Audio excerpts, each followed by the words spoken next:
Most videos about the best credit building apps are just affiliate lists pretending to help you. This one's different.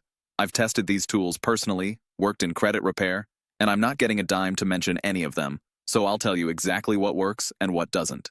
And near the end, I'll share the credit building mistake that kept most people stuck for years without even realizing it. Let's get into it. If you want a credit building app that actually reports to the bureaus, not just looks pretty on your phone, the first one worth your time is Grow Credit. It lets you build credit by paying for subscriptions like Netflix or Spotify. It's legit, reports to all 3 bureaus, and doesn't require a credit check. I used it when I didn't want to open a new card and the boost was real, but here's the trick. You need to use it consistently. One missed month and the benefit basically resets. Most people don't mention that. Now, if you want something more powerful, check out Experian Boost. It's free and it connects to your bank account to find utility and phone bills. Then it retroactively adds that payment history to your Experian file. I've seen this add up to 20-30 points overnight, but only on Experian. That's the catch. It does nothing for TransUnion or Equifax. Still, it's a no-brainer if you're just getting started. For building long-term credit history, Self is a solid play. It's a credit builder loan, so you're essentially paying yourself back over time. What makes it valuable is that it builds both payment history and credit mix, 2 big factors in your score. I set this up for a client who had 0 accounts in her name, and within 6 months she had a full credit profile and pre-approvals rolling in. The only downside? Small monthly fees, but you get that money back at the end. So it's like saving with benefits. Now here's one most people sleep on. Kickoff.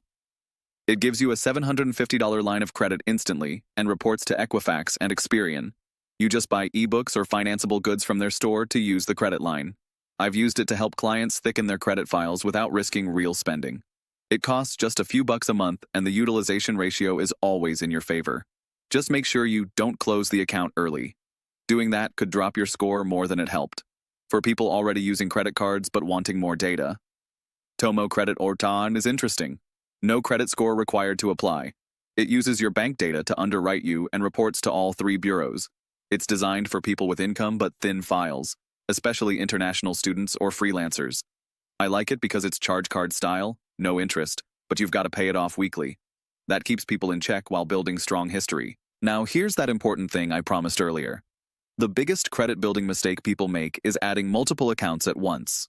Sounds like a shortcut, but it actually tanks your average account age and triggers hard inquiries if you're not careful.